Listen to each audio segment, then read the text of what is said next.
Okay, so I'm sitting here with Azat from Bashkiria. He's a journalist. He's been here since the very beginning of the conflict. He's seen so many different things. His friend was telling me about an encounter that they had with some children at an orphanage, and I've asked him to share this with you uh, because it's not something that I can relay. It's just something so incredibly powerful. It's got to come right from the source. When we came to the village called Безыменное, it is just 10 or 20 kilometers from Mariupol. It was the same time when they arranged a camp for the refugees who were leaving Mariupol.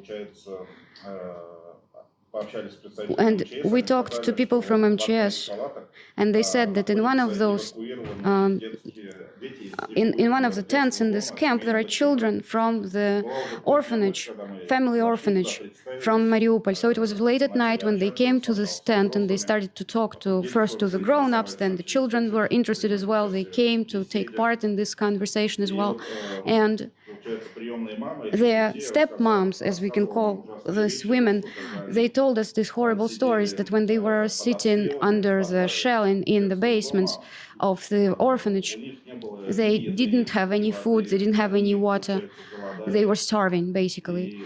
And when there was no other opportunity but to get out and risk their lives in search of something to eat, something to drink, they took two boys that were relatively older, 12 and 14 years old, and risking their lives, they went to search for food and for water. And one of those boys, his name is Sasha, he said that they managed to find some store where there was no one in the store, and they took some pasta in the store, a couple of packages, and they were on the way back and met an Azov guy on the way back. And this Azov guy took them at gunpoint and said, you either right now are going to give this pasta to them or he's going to shoot them. This pasta, yeah, this pack of pasta. He gives this pack of pasta to this Azov guy, or this Azov guy shoots him right there.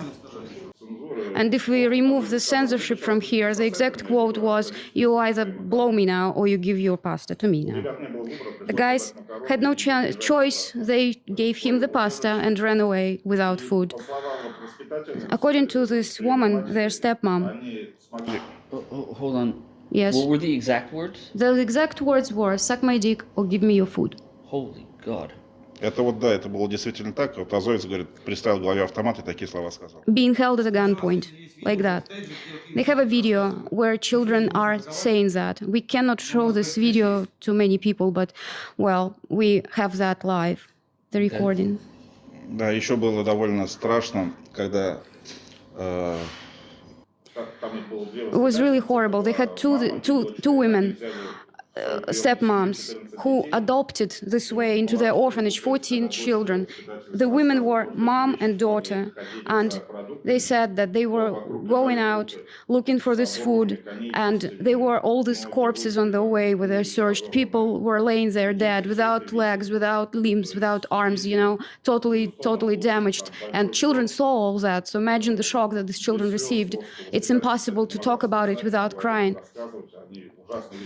There were absolute horrors that they had to go through. So when the military came to the orphanage, the Russian military, and they came and they said, now you can leave to a safe place where this camp is for the refugees, there was a huge thing, because before that they were not allowed to leave the city. The Ukrainian, according to what these women said, there was once that Ukrainian military came to them, and they said, there is a way for you, there is a corridor, one bus to the western Ukraine. So one bus went there along this corridor and was shot at, and everybody who were in this bus died. So the only way for these 14 children and these two women to get out of there was towards Безыменное by Mariupol to this camp later. And this stepmom, she also said that her mom died as a result of the shelling, and she stayed in this flat where they lived. She had no possibility to even bury her mom, so she had to ask the neighbors to bury her mom when they could later. And she has no idea if they managed to do that or not. She has no information at all. The thing is, her mom was a kid when the Great Patriotic War of 1941-45 happened. Last time she saw her mom, she said, "I was a kid during that war. Is it really true that I'm gonna die in this war now?" And that's what happened. As a result of the shelling, the house was blown up. She was in the house that was shot at, and she died in that house. And when they were leaving, yeah, she had to leave her mom's body there. So eventually these kids were moved to Russia, to a safe place in Russia. So now maybe it would be possible for them to return because Mariupol is freed now, and it's been restored now. Of course, this restoration is going to take a lot of time, but we've been there. We saw how it's happening. The public transportation works already. The phones work already. Some pensions are being paid already a little bit. Social security is returning bit by bit. It's clear that it's a lot of work for many years to come, but Russian regions take part in this work. They all help. Local people see that. And they believe that the city can be restored again and the life can return there in the nearest future. Somebody mentioned a bus of kids getting shot. Вы сейчас упомянули про автобус, который выехал в Западную Украину, да, в который расстреляли. Угу. Можете, пожалуйста, побольше об этом рассказать? Okay, this was told to us by one of the women, the stepmoms. She said that Azov representatives, let's put it this way, came to them and said that there is humanitarian corridor existing, which can be used by the local people to leave the city and to go west to the Ukraine where it is safe. But it turned out in practice that these words were not true because at the block post, this bus, these cars, these buses who used that corridor were either turned back or shot at. We also talked to other refugees from Mariupol, and they said there was one granny, for example, who said that her brother and the wife of the brother, they were trying to leave for Vinnytsia, but their car was just shot at by Azov, and they all died at a block post. Granny was the only one who survived because she refused to leave the house and she stayed. We were so sorry for the kids.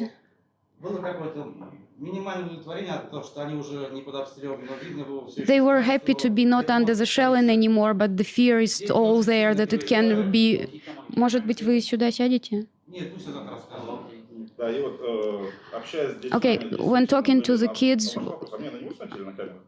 where should he look? At you or at me? И так, и так. Лучше на камеру. So when they were talking to the kids, they're little kids, right? But they're kids of the war. They have this fear in their eyes. They were horrified to share the recollections of these months under the shelling. And when they were talking to us, even though we had different sweets, chocolates with us, we gave it to them as gifts. So they melted up a little bit, softened up a little bit, got used to us a little bit. They started to trust us a little. But still, in the beginning, they were really cautious. When they realized that we're not going to harm them, they even gave to our operator, they gave them the camera, so they filmed each other a little bit. So at least for a little bit of time, they could focus on something else and maybe a little bit forget about what they had to go through. There was one touching moment when we were filming a big interview with their stepmom. The smallest boy, he was about 1.5 years or so. He just came up to me and he hugged my leg. And I am a father myself. I couldn't hold my emotions. I started to cry. Просто чужих детей не бывает. There is a saying, there is no someone else's kids, all the kids are ours. I cannot imagine how can you possibly harm a child? How can you possibly put a child at a gunpoint? How can you say something like that was said to these children? How can you do that? And how can you fucking kill children? Just a few days ago, we know that Donetsk was under the shelling from 155s, and they were shooting the center of Donetsk, military of Ukraine, where they were. And as a result, 5 civilians died, among whom there was a child, a teenage. He was basically torn into several pieces. Yeah. So this person, it's a girl. So her mom, her grandma died as well, and she was just turned into several pieces, like that. So what do they think, these people, when they do that, when they shoot at the peaceful city, when they shoot at civilians? It's a fascism, it's Nazism. Normal person with normal psycho will never do that, because they know exactly that they're shooting the civilians, that there will be victims among them, and at the same time they're using the like butterflies, those mines that they spread around the city. People don't see them, they step on them, and then the child is killed, the adult is mutilated. The Ukrainians are just putting these anti-personnel mines in the city. Как они распространяют эти лепестки по городу? Они просто их Okay, how they spread them? They are placed in a cassette rocket, and they are shot at, and when they reach the land, the border, the floor, then several thousands of these butterflies get spread like that and cover a huge territory. You might have seen in the internet, they are that size, they look like a butterfly, they're green. It's very difficult to see them in the grass. Grass is also green. So for an adult, it's a death or an absolutely, if they survive, they probably lose their leg for sure. If a child steps on it, that's the end of the child. He's got the names of all these children. Roman Ivanovich is the smallest one. And the stepmom's name is Victoria Vyacheslavoovna Gridina. He will give the list of names if you want. If you see this video, you can put all their names there. Maybe somebody's looking for them. We're really looking forward to hear back from them, to see that they're okay. Yeah, and in the end of this video, I'll have a list of names. Are these children that were killed, or No, the children that they survived, that are moved now to Russia and hoping to return back to Mariupol. do they know where in Russia? А вы знаете, где они в России сейчас? Нет, сейчас запрос дадим, и когда будем общаться. We don't, but later on, when we have an interview, we'll make the official request and we'll try to find them. They said when they were leaving that they want to go to Russia.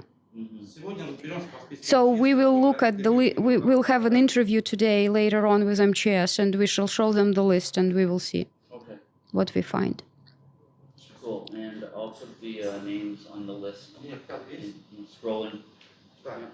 Виктория Вячеславовна, если вы видите это видео, смотрите. Victoria Vyacheslavoovna, if you see this video, you'll probably remember us. We met in Безыменное.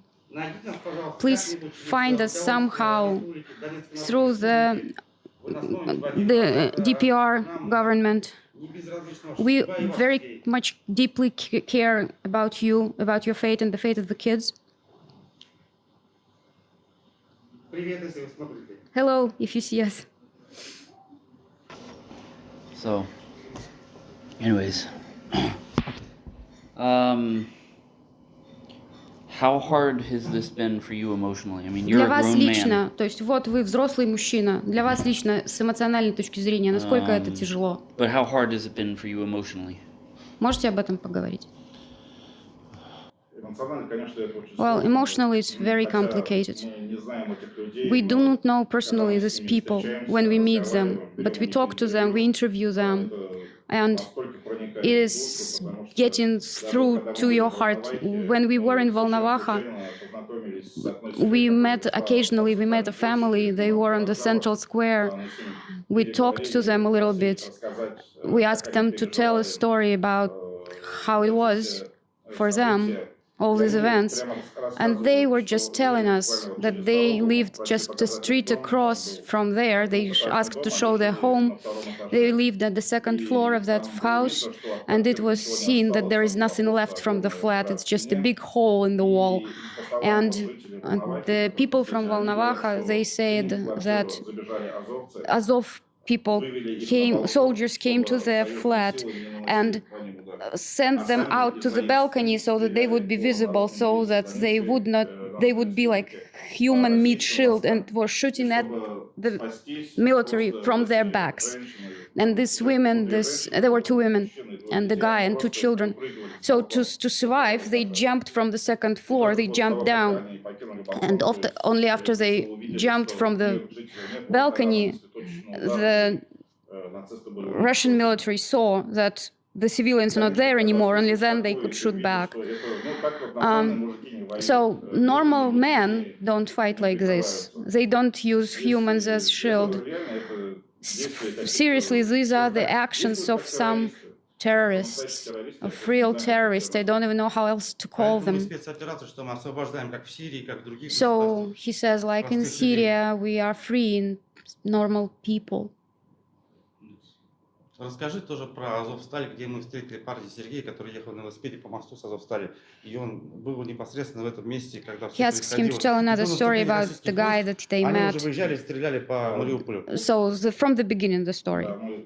Okay, we went to Mariupol and we met Sergey, a local guy who lives maybe 1 kilometer from Azovstal plant. He was there. He saw what was happening there, and he said that before Russians and DPR military forces entered Mariupol, the nationalistic battalions were shooting at the city. And Ukraine was shooting at the city. They just met them in the street, the Ukrainian military, and they said they were under influence or something. They were drunk or what? They were riding around the city. Like, I see that tank. It goes around. It just moves the head of the tank in various directions and just shoots because he likes to do that. For no other reason. There were no military action there. It was just a peaceful city. And this is how they behaved. They were there alone. And when they were on the plant, they were like all on the plant already.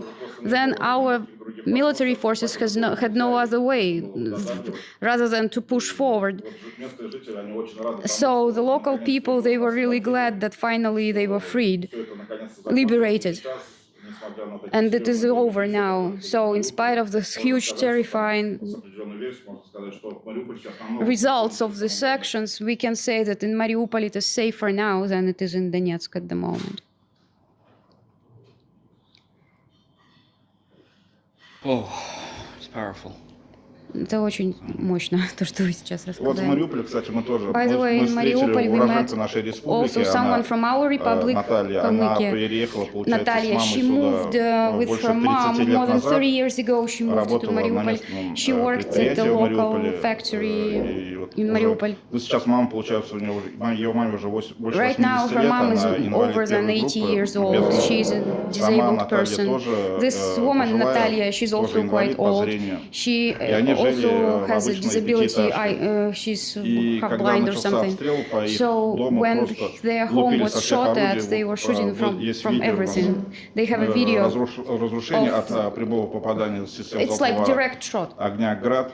from Grad. Когда, говорит, все это началось, люди She в said when панике it покидали started, people дома, were и вот соседи даже, panicking, говорит, fleeing from the боялись buildings. остановиться, помочь, вынести And they ее were безногую afraid, маму the в neighbors were убежище. afraid to stop and to Она на help себе ее тащила в her подвал. carry her mom, Упала because mom несколько раз, да, в doesn't, результате чего well, she's пенсионерка вот paralyzed or эта, something. ее So she мама had to carry her сломала mom ребра себе. alone into the И basement, вот and они she таким fell on the way, образом and в mom broke her подвалах, ribs.